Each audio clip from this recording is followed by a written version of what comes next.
I did wanted to ask you, speaking of old cool gear, you've got one of those Echo Sonic amps, right? That's right. Yeah. But what is the deal with, is that what Scotty Moore used with the tape echo on it and that kind of stuff? Yeah. So it was basically the first, I think the first guitar effect, but it was built into the amplifier. It wasn't like a standalone effect. And saying that, I'm trying to remember if it predates the De-Armand tremolo or not, but they came out right around the same time. Anyway, tape echo was a thing, but it was just a recording studio thing. You had to have big tape machines to make it happen. So this guy in Cairo, Illinois, named Ray Butts, he designed this amplifier, and it was a pretty basic small amplifier. I mean, sort of like a Tweed Princeton or maybe a Tweed Deluxe. And then he built a tape section down in the bottom of it. And the first one that he sold went to Chet Atkins. And then the next one that he sold went to Scotty Moore. And they really have a unique sound. I mean, there's nothing else that sounds like these things. And it's just got a fixed slapback echo. You can't change the length of the echo. Right. But man, it just has that sound. And I think they made, if I recall correctly, 67 of them originally. And I would say maybe nowadays there's 8 or 9 that are known to exist. Wow. So another side story is that Rickenbacker actually licensed the design and made one called the Rickenbacker Echo Sound Amp in about 1960 or 61. And they made about 100 of those. And I had one of those. And I got to back up Scotty Moore, and I showed him my Rickenbacker Echo Sound Amp. And Scotty casually mentioned that he had 2 Echo Sonic amps. And I said, "Oh, I didn't know you had 2. He said, "Well, yeah, I bought this second one as a spare. I mean, I didn't use it in the 50s. I bought it, like in the 80s sometime, but I have used it as a spare." And I said, "Well, I know I'll never be able to afford the original one that you used on the Elvis records, but if you ever want to sell that second Echo Sonic amp, let me know." And so, I played with Scotty a few more times over the years, and maybe about 5 years later, I get this phone call, and he wanted to sell me that amp, and he was just kind of in the process of getting rid of everything. And so, best day of my life by far was the day that I got to go to Scotty Moore's house and just have him show me, like, well, this is how you clean this head, and this is how you do the tape, and this is how you take it all apart. And I mean, the whole time it was just kind of like an out-of-body experience. I'm at Scotty Moore's house, and he's telling me how to use an Echo Sonic amp. But yeah, I still have that amplifier. So you said it's just one sound. There's even like no volume for the delay effect. It's just on or off. What's interesting is that he actually built in a gain control for the Echo. So you can, depending on how hot your pickups are, you can turn the gain up or down. And turning the gain up on the Echo kind of gives it a cool overdriven sound. That sounds cool. And then you can adjust like the number of repeats. Like it can just be one slapback, or it can go Oh, got you. You just can't adjust the time. The time is built in. Got it. And it's basically just the length in between the record and play heads. Well, here's an interesting question. So if you're not using that amp, what have you found in the pedal world that closely gets you in the proximity of that sound? Nothing sounds like the Echo Sonic. I have to say that. And the main reason that I've found is the Echo Sonic used this kind of cheap imitation JBL speaker that was made by University. And my Rickenbacker amp, I just had a JBL speaker in it, and it sounded great. But then you put a University speaker in, which is a cheaper speaker, and it's like, oh, that sounds like Scotty Moore. Interesting. So I don't know, maybe if you built your own kind of Tweed amp clone and used a University speaker, and then I don't know, maybe you could approximate it better. But I haven't found any pedal that really gets that tone. That being said, I tour with a Strymon El Capistan pedal. Okay, sure. I think is maybe the best sounding and most durable echo pedal out there. I really like those pedals. Interesting. I was just going to ask you. So I guess I wasn't aware that Scotty Moore actually used that on the records. I thought that maybe he used just in the studio, they just put slapback on, and then later on to replicate this sound in the studio, he bought one of those amps. But he actually used that on the Elvis stuff? Well, starting with Mystery Train, I think was the first session. Before that, he didn't have any echo on the guitar. There was just, like you said, recording studio echo on the whole mix. Right. Starting with Mystery Train and everything else that Scotty ever played with Elvis, he had the Echosonic amp. It kind of became his thing. It's like, he never played without it. Wild. That's crazy. And, to his credit, I love Scotty because he was just a real down-to-earth guy. And he knew, he's like, yeah, man, that's my sound.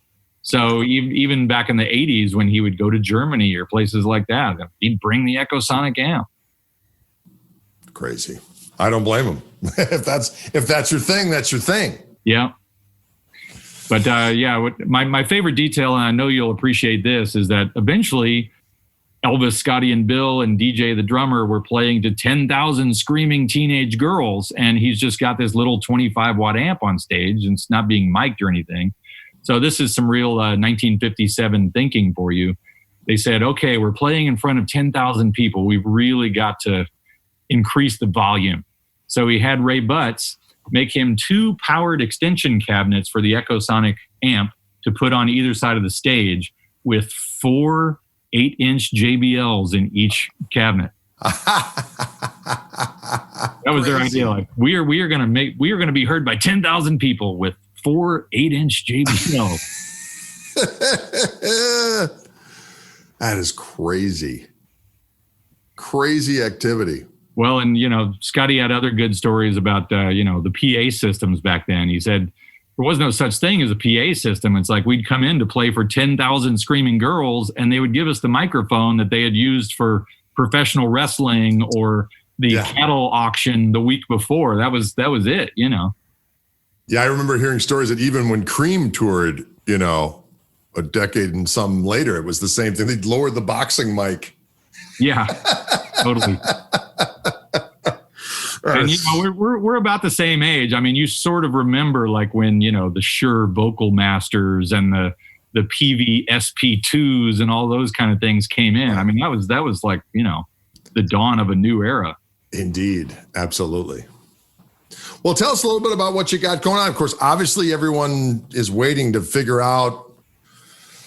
I know our tours have been canceled. I got a tour of the UK that's supposedly supposed to happen at the end of October, first part of November. I'm like, how is that going to happen? So what are some of the things you've been doing to make, obviously, the book and so on, doing live streams and all that kind of stuff. But what's your current situation looking like? Well, just to back up a bit, it was, I hate to say it, it was a bit of a godsend that everything got canceled because it enabled me to just sit in front of the laptop and finish the book on Merle Travis. So for about the first 2 months of the quarantine, that's all I did was just sat there and wrote that book. And I got it done. So I'm glad about that. And then since then, I've just started doing like these, silly a cappella videos. I've been watching those. Those are great. Playing all the instruments and doing that sort of a thing. And those have been fun and getting some good tips, which really helps out. The next scheduled gig that I have is August 7th. I'm going to be playing at a car show in Wisconsin, actually, in Simcoe. And then after that, I don't have anything on the books until October, and we're waiting to see if that's going to happen.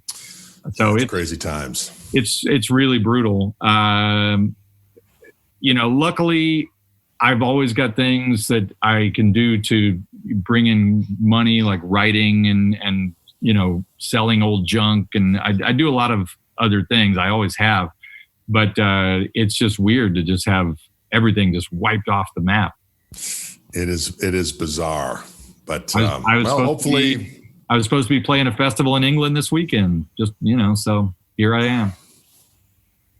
It's unprecedented times for sure, but it does make you concentrate on different things on the home front. As you said, it's a good opportunity to get the book done. I've been doing these live streams, which have been a lot of fun, but practicing new stuff, writing some new stuff, and you just got to keep on keeping on. Yeah, and I of course, when all this started, I said, "This is great. I'm finally going to have time to do some real practicing and woodshedding," and then it never happened. So, I mean, we've really been skirting around the fact that I am a terrible guitar player compared to you and all these other luminaries that are on your live stream. I've been watching your magnificent playing, and you're fantastical. Well, you're too kind, but thank you very much. I've been enjoying the. When you were on Marty Stewart's show, that was a great segment as well. Man, talk about pros. Those guys are pros, like another level type of professional. That was such a great experience. Yeah, it was fantastic. It was glorious. You and Kenny doing that Joe Maphis tune, correct? With the double right, neck. Yeah. And then you did the group grope on the double neck where that's fantastic. Yeah, that was super fun. And man, I'm sure that a lot of the people that tune in here are familiar with Marty Stewart and the Fabulous Superlatives, but if you aren't, you have to see them.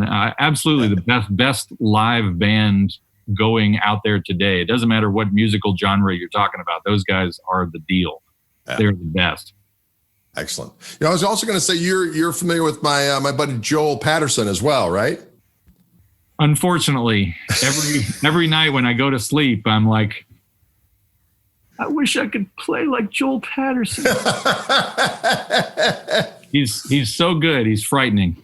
Yeah, he's a great player, and he's a good guy. Years ago, he was, he's from Madison, Wisconsin, right. And he played in a band with a buddy of mine, Jim Lieben, and actually he bought a 335 from me back in the day. And then he went down to Chicago and began doing all the stuff that he's doing. But yeah, he's doing fantastic. He sounds great, and he's a great dude. So. Yeah, he, I do a lot of things sort of mediocrely, if that's a word. But man, he does so many different things so well. It's frightening. Yes, absolutely. And he's a real, it's an interesting thing that, to take stuff that's been done and breathe new life to it. You do a great job of it. He does an excellent job. I mean, the stuff he does with, doing the Les Paul stuff and of course, his current Beatle thing. But yeah, I'm going to have him on the show too. That'd be fantastic. You absolutely should. Excellent. Well, listen, my friend, thanks so much for taking time out of your day and your schedule to hang with us and show us some guitars and tell us some cool stories. Folks, please check Deke out online and check out his new book for sure when it comes out. When can we expect that rascal coming out? Supposedly by the end of the year. We'll see if the coronavirus thing is going to delay that or not, but we're aiming for Christmas time. Excellent. Well, I look forward to checking it out for sure. I'll be reading it. And hope to hang out with you in person one of these days for sure when the pestilence is past. Yeah, absolutely. It's very nice to make your acquaintance here online. Likewise, my friend. Well, you take care of yourself, and thanks again. And Wildwoodians, thanks for tuning in, and we'll see you again soon. Adios.